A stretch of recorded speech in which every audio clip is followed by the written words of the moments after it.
কোরআনের কারীমের মধ্যে আল্লাহ 10 প্রকার জালিমের পরিচয় দিয়েছেন। কয় প্রকার জালিমের পরিচয়? এর মধ্যে 1 নাম্বার হলো শিরিককারী। যিনি শিরিক করেন তিনি হলেন একজন জালিম। আল্লাহ পাক বললেন এই শিরিক হলো মস্ত বড় একটা জুলুম, মস্ত বড় একটা অন্যায়, মস্ত বড় একটা পাপ। এজন্য আল্লাহ বললেন ইন্নাশ শিরকা লাযুলমুন আযীম। এই শিরিক হচ্ছে বড় একটা অন্যায়, বড় একটা পাপ। আবার আল্লাহ পাক বললেন মনে রেখো এই যে শিরিকের পাপ, দুনিয়ার সব পাপগুলো যদি আমি আল্লাহ পাক চাই মুছে দেই, কিন্তু সাধারণত আল্লাহ পাক যিনি জালিম হন শিরিক করার মাধ্যমে আল্লাহ তাকে ক্ষমা করেন না। এজন্য আল্লাহ পাক বললেন ইন্নাল্লাহা লা ইয়াগফিরু আন ইউশরাকা বিহি ওয়া ইয়াগফিরু মা দুনা যালিকা লিমান ইয়াশা। আল্লাহ বললেন শোনো, এই পৃথিবীর ভিতরে যত পাপ আছে, যত অন্যায়গুলো মানুষ নিজে করে, সব পাপগুলো আমি আল্লাহ পাক ক্ষমা করে দেই, কিন্তু যে জালিম শিরিক করে ওই জালিমের গুনাহ আমি মাফ করি না। শিরিকের গুনাহ বাদে আল্লাহ যদি চান ব্যক্তির অন্য পাপগুলো আল্লাহ মোচন করে দেন, মাফ করে দেন। এই জন্য শিরিক থেকে আমাদের বেঁচে থাকা দরকার। আল্লাহ পাক বললেন মনে রাখো ওমান ইউশরিক বিল্লাহি ফাকাদ ইফতারা ইসমান আযীমা। কোন ব্যক্তি যদি শিরিক করে তাহলে ওই ব্যক্তি কেমন জানি বড় একটা পাপ তার নিজের কাঁধে বহন করে নেয়। এর মানে বোঝা যাচ্ছে শিরিকটা হয় ব্যক্তির নিজের ইচ্ছায়, আর একজনের ঘাড় চেপে ধরে শিরিক করায় না। শিরিক ব্যক্তি নিজেই করে। শিরক মানে হচ্ছে আল্লাহর সাথে শরিক করা। আল্লাহর যে উলুহিয়াত রয়েছে, আল্লাহর যে রুবুবিয়াত রয়েছে, এই উলুহিয়াতের সাথে অন্য কাউকে শরিক করা, আল্লাহর রুবুবিয়াতের সাথে অন্য কাউকে শরিক করার নাম হচ্ছে শিরক। আল্লাহ আমাদের রিজিকের ব্যবস্থা করেন, আল্লাহ আমাদেরকে লালন পালন করেছেন। এই ক্ষেত্রে যদি আমি অন্য কাউকে আল্লাহর জায়গায় সমকক্ষ মনে করি তাহলে এটার নাম কি হবে? শিরিক। এজন্য শিরিক থেকে আমাদের বেঁচে থাকা দরকার। এইবার আসুন দ্বিতীয় নাম্বার, যে ব্যক্তি আল্লাহ পাকের হুদুদকে, আল্লাহ পাকের সীমানাকে লঙ্ঘন করে উনিও জালিম। এই বক্তব্যটি কে দিয়েছেন?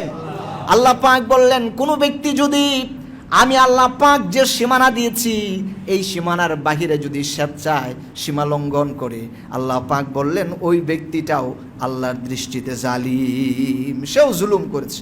এজন্য আল্লাহ পাক বললেন তিলকা হুদুদুল্লাহ ফালা তা'তাদুহা ওয়া মান ইয়াতা'আদ্দা হুদুদাল্লাহি ফাকাদ যালামা ওয়া মান ইয়াতা'আদ্দা হুদুদাল্লাহি ফাউলাইকা হুমুজ যালিমুন। আল্লাহ পাক বললেন এগুলো হলো আমি আল্লাহ পাকের সীমানা। মানে কোনগুলো? আল্লাহ পাক যে তার বিধান দিয়েছেন এই কাজগুলো করা বৈধ আর এই কাজগুলো করা অবৈধ, এই পথে চলতে হবে, ওই পথে যাওয়া যাবে না। এই যে আল্লাহ পাক সীমারেখা টেনে দিয়েছেন, এইবার আল্লাহ পাক বললেন তিলকা হুদুদুল্লাহ, এইগুলো হলো আমি আল্লাহ পাকের সীমানা, আর এই সীমানা যিনি ক্রস করেন ওরা হলো মস্ত বড় জালিম। ওমা ইয়াতাআদ্দা হুদুদাল্লাহ ফাউলাইকা হুমুজ যালিমুন। যারাই আল্লাহর সীমানা ক্রস করে এরা প্রত্যেকেই এক একজন জালিম। আপনি দেখবেন এই পৃথিবীর ভিতরে সত্যিই আল্লাহর সীমানা যখন ক্রস করা হয় তখনই মানুষ অন্যের উপরও জুলুম করে, নিজের উপরও জুলুম করে। আপনি দেখুন, আপনি রাস্তা দিয়ে হাঁটছেন, তখন যদি এই মুহূর্তে অন্য এক দলকে দেখা যায় যারা বিবাহ বর্জিত বা অন্যায়ভাবে সম্পর্ক তৈরি করছেন, রাস্তায় ইফটিজিং করছে, ফিল্ডিং মারছে ইত্যাদি ইত্যাদি, আপনি যখন আপনার ফ্যামিলি নিয়ে রাস্তায় যাবেন আপনি কিন্তু খুব বিব্রতকর অবস্থায় পড়ে যাবেন। আপনি আপনার ফ্যামিলি নিয়ে স্বাচ্ছন্দ্যে চলতে পারবেন না। তাহলে ওই ব্যক্তি ও মনে করতেছে ও যা ইচ্ছা তা করতেছে। আল্লাহ বলতেছেন যে না, আমি যে সীমা দিয়েছিলাম ওই সীমা ও ক্রস করছে, ও জালিম। ও জালিম যেমন নিজের উপরে জুলুম করতেছে, আপনি দেখেন আপনার উপরেও জুলুম করতেছে। আপনি চাইছিলেন স্বেচ্ছায় সুন্দরভাবে আপনার ফ্যামিলি নিয়ে একটা ট্যুর দেবেন এই জায়গায়, যায় দেখেন এত বিভৎস অবস্থা, বিশ্রী অবস্থা, 1 ঘন্টাও থাকার মতো পরিবেশ এখানে নাই। তাহলে ও বুঝতেই পারলো না যে ও আপনার উপরে জুলুম করছে। কি মনে হয় এটা একটা জুলুম না? আমাকে আমার অধিকার ঠিক মতো পালন করতে দিল না, আল্লাহর এই জমিনে ঘোরা তো আমার অধিকার ছিল, কিন্তু ওর এত নোংরামি যে আমি ওই জায়গায় যাইতেই পারলাম না, তাহলে ও পরোক্ষভাবে ও আমার উপরে জুলুম করলো। তাহলে আল্লাহ যে বললেন আমার সীমানা ক্রস করলে ও একটা জালিম, তাহলে বোঝা যায় এই জুলুম ও নিজের জন্য জালিম, আমাকে আর আপনাকে বঞ্চিত করেও সে জালিম। কথা বলেন ঠিক না? আল্লাহ তাআলার বক্তব্য যে কত নিরেট, আল্লাহ পাকের কথা যে কত দূরদর্শী তা বোঝা যায় কোরআন আল কারীম ব্যাখ্যা করলে, বিশ্লেষণ করলে। 3 নাম্বার, আল্লাহ পাক বললেন এই পৃথিবীর ভিতরে আমি আল্লাহ পাক আমাকে সেজদা করার জন্য যে জায়গা নির্ধারিত করা হলো মসজিদ, অনেক মানুষ এমন পাওয়া যায় এই মসজিদে অন্য কাউকে ইবাদত করতে বাধা দেয়। আল্লাহ বললেন আমার ঘরে যারা আমাকে ইবাদত করতে বাধা দেয় ওগুলো মস্ত বড় জালিম। এটা আল্লাহ পাকের বক্তব্য। আমি এটা সিরিয়ালে 3 নম্বরে নিয়ে আসলাম।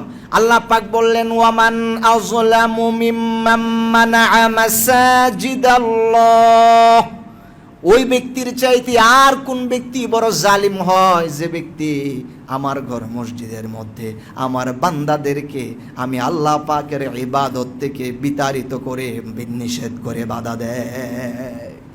আমি আল্লাহ পাকের ঘরে আল্লাহর ইবাদত করার ক্ষেত্রে যারা বাধা দেয় এর চাইতে আর বড় জালিম কে হতে পারে? এই কথাটি কে বললেন?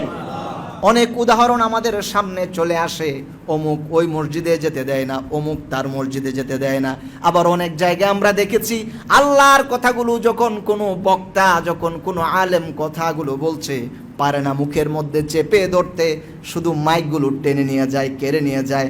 আল্লাহ পাকের কালামের প্রচারগুলো তারা বন্ধ করতে চায়। আল্লাহ বললেন এগুলো বড় জালিম। আল্লাহ পাকের ইবাদতের ক্ষেত্রে যারা মুখ চেপে ধরে, যারা বাধা দেয়, আল্লাহ পাক নিজে বলেছেন ওমান আজলামু মিম্মান মানআ মাসাজিদাল্লাহ আইয়ুযকারা ইসমু, ওর চাইতে বড় আর জালিম কে হতে পারে যে আল্লাহর ঘরে ইবাদত করার ব্যাপারে বাধা দান করে। নাউযুবিল্লাহি মিন যালিক। 4 নাম্বার হলো আল্লাহ পাক বললেন এই পৃথিবীর ভিতরে আমি প্রত্যেক মানুষকে একটা বিবেক দিয়েছি, একটা অন্তর দিয়েছি। এই বিবেক দিয়ে, অন্তর দিয়ে মানুষ অনুভব করতে পারে।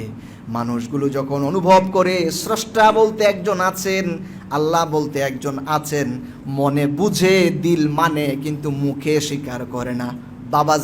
বাবা যে ওই ধর্মের লোক, কি করে আমি এটা স্বীকার করি? আমার আব্বা যে এইগুলো করছেন তো আমি কেমনে আল্লাহকে মানি? এই কথা চিন্তা করে মুখে সাক্ষ্য দেয় না। আল্লাহ পাক বললেন ওই যে অন্তরের ভিতরে আমি আল্লাহ পাক, আমি আল্লাহর উলুহিয়াত সৃষ্টি করে দিলাম, আমি আল্লাহর রুবুবিয়াত বুঝার সৃষ্টি করে দিলাম, কিন্তু মন বুঝে মুখে স্বীকার করে না। আল্লাহ পাক বললেন এগুলো এক প্রকার জালিম। Oman আযলামু মিম্মান কাতামা Oman আযলামু মিম্মান কাতামা শাহাদাতান ইনদাহু মিনাল্লাহ। আল্লাহ পাক বললেন ওর চাইতে বড় জালিম আর কে হতে পারে যার অন্তরের ভিতরে আল্লাহর ব্যাপারে সব সাক্ষ্য আছে কিন্তু আসলে সে সাক্ষ্য দেয় না। আল্লাহ পাক বললেন মনে রেখো, অন্তর বিশ্বাস করে আল্লাহ একজন আছে, অন্তর বুঝে আল্লাহ আমার সব কিছু করে, কিন্তু আমার বাবা ওই ধর্মের অনুসারী, এই জন্য এটাকে সাপোর্ট করে সাক্ষ্য দিতে চায় না। আল্লাহ বললেন এগুলো সব চাইতে বড় জালিমের অন্তর্ভুক্ত। আল্লাহ পাক বললেন ওয়ামাল্লাহু বিগাফিলিন আম্মা তা'মালুন। মনে রেখো তোমার অন্তর যা বলে, তোমার মুখ যা থেকে বিরত থাকে, আমি আল্লাহ পাক সব পর্যবেক্ষণ করি। আমি আল্লাহ পাক তোমাদের কাছ থেকে গাফেল নই। আল্লাহু আকবার। আল্লাহ যে কি চমৎকার করে বলেন, কথা অল্প, এটাকে বলে ইবারতে কালিল মতলবে কাসির। কথা খুব শর্ট কিন্তু তার ব্যাখ্যা বিশ্লেষণ অফুরন্ত, যা কেউ গণনা করে বুঝাইয়ে শেষ করতে পারবে না। আল্লাহ পাক বললেন এই যে অন্তরে তোমার সৃষ্টি হয় আর বাস্তবে তার সাক্ষ্য দিতে তুমি লজ্জাবোধ করো, বলো না মুখে মুখে। আল্লাহ পাক বললেন এই যে জালিম, তুমি মনে করো না তোমার অন্তরের খবর আল্লাহ বোধহয় আরেক কাজ করতে গিয়ে একটু গাফেল হয়ে গেছে, তো এটা ঠিকঠাক মতো ধরতে পারে নাই। আল্লাহকে ফাঁকি দেওয়া যায় না। আল্লাহ বললেন ওমাল্লাহু বিগাফিলিন আম্মা তা'মালুন। তোমার অন্তরে যা হয়, তুমি যা করো, আল্লাহ সব পর্যবেক্ষণ করেন, সব অনুভব করেন, সব আল্লাহ তাআলার কাছে রয়েছে। আল্লাহু আকবার। কেউ বাঁচতে পারবে না। অন্তরে কি চলছে এটা আল্লাহ পাক বুঝেন। অনেক মানুষ আমাদের এমন আছে সত্য গ্রহণ করতে অনেক বাধা, মনে মনে বিশ্বাস করে আল্লাহ একজন আছে, কিন্তু মুখ ফুটে বলতে চায় না। ফেরাউনের অনেক ইতিহাস আমরা পড়েছি, ও নাকি আল্লাহতে বিশ্বাস করতো ঠিকই, কিন্তু আবার নিজের রব দাবি করছে। ওই যে স্বীকার করে ফেলছে একবার যে আমি রব, কেমনে এটা থেকে ছুটে আসে, এই জন্য সে হলো নিজের আল্লাহ বলি দাবি করছে। তাহলে এগুলো হলো ফেরাউনের কাতারের লোক। আবার যখন ঠিক মতো বিপদ ঠিকঠাক মতো আসে, তখন আবার স্বীকার করে। আল্লাহ পাককে ফেরাউন যখন চুবাইতেছিল আল্লাহ পাক পানিতে, তখন নাকি ফেরাউন বলছিল আল্লাহ এইবার মানছি, রাতে যে চুপচাপ করে তোমারে বলতাম তুমি রব, এবার মুখ ফুটেই বললাম আল্লাহ তুমি আমার রব। আল্লাহ বললেন আলান, এখন আর সময় নাই, এই মাত্র বলবা, এখন তো সাকরাতুল মাউত চলে আসছে, এখন এই কথা বলার আর কোনো দাম নাই। এজন্য আমার ভাইয়েরা, সত্যকে যখন সত্য বলে আমরা স্বীকার করি না, অন্তর বলে কিন্তু মুখে আমরা বলি না। আল্লাহ পাক বললেন আল্লাহর ব্যাপারে যদি এমন হয় অন্তর সাক্ষ্য দেয় কিন্তু মুখে আমরা বলি না। আল্লাহ পাক বললেন এই লোকগুলো এক প্রকার জালিম। কয় নাম্বার প্রকার গেল আমাদের? 4 নাম্বার। আমরা ইনশাল্লাহ বলবো 10টা। আল্লাহ পাক এই কথাগুলো কি আমি বানায় বলতেছি না কোরআনে আছে? কোরআনের কথাগুলো বলতেছি। বানায় বললে তো আরো অনেক কিছু উদাহরণ দেওয়া সম্ভব, তবে আমি কোরআন থেকেই বলছি। 5 নাম্বার, আল্লাহ পাক যাদেরকে জালিম বললেন এর মধ্যে অন্যতম একজন হলো হত্যাকারী, যারা মানুষ মারে, মানুষ খুন করে। আল্লাহ পাক বললেন মান কাতালা নাফসাম বিগাইরি নাফসিন আও ফাসাদিন ফিল আরদি ফাকান্নামা কাতালান নাস জামিআ। আল্লাহ পাক বললেন এই পৃথিবীতে অনেক মানুষ আছে অন্যায়ভাবে আরেক মানুষকে হত্যা করে। আল্লাহ পাক বললেন কোনো মানুষ যদি অন্য কোনো মানুষকে অন্যায়ভাবে হত্যা করে, আল্লাহ বললেন সে কি একটা মানুষকে হত্যা করলো না, সে যেন গোটা পৃথিবীর সব মানুষকে হত্যা করলো। এটা জালিম, যে করেছে সে জালিম। যে ব্যক্তি অন্যায়ভাবে একজন মানুষকে হত্যা করেছে, আল্লাহ বলেন নাই মুসলমান হত্যা করলে, এই কথাই আয়াতে নাই। বলেন না যে একজন মুসলমানকে যদি কেউ হত্যা করে বা অমুক ধর্মের লোককে হত্যা করে তাহলে গোটা পৃথিবীর সবাইকে মারার সমান। নো, আল্লাহ বললেন মানুষকে যদি কেউ হত্যা করে অন্যায়ভাবে, হতে পারে সে হিন্দু, হতে পারে সে বৌদ্ধইস্ট, হতে পারে সে খ্রিস্টান, হতে পারে সে মুসলমান, যে কোনো ধর্মের যে কোনো বর্ণের লোক হোক না কেন, অন্যায়ভাবে কেউ যদি একজন মানুষকে হত্যা করে, আল্লাহ বললেন সে যেন গোটা পৃথিবীর মানুষকে হত্যা করে ফেলেছে।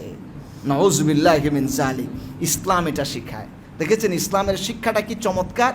ইসলামের এই শিক্ষা যে ধারণ করে ওই ব্যক্তি যদি শাসক হয় তাহলে ওই ব্যক্তির কাছে সবাই নিরাপদ, প্রত্যেকে তার অধিকার পাবে। কিন্তু যখন এই শিক্ষা যাদের থাকে না, তখন হলো রাতের বেলায় বিদ্যুৎ বন্ধ করে দিয়া, লোডশেডিং দিয়া, তারপরে ফায়ার করেও মারা যায়। এরপরে হলো কি বলে নেট শাটডাউন করেও এরপরে গুলি করে মারা যায়, কোনো সমস্যা নাই, কারণ ওর ভিতরে তো আল্লাহ পাকের এই আয়াতের নূর নেই, যে কারণে সে যা ইচ্ছা তা করতে পারে। তবে আল্লাহ পাক বলেছেন তুমি যে করেই মানুষ মারো না কেন, অন্যায়ভাবে যদি তোমার কারণে একজন মানুষ মারা যায় তাহলে গোটা পৃথিবীর সমস্ত মানুষকে হত্যা করার দায় তোমাকে নিতে হবে। এটা আল্লাহ পাকের বক্তব্য, কথা খুব সিরিয়াস।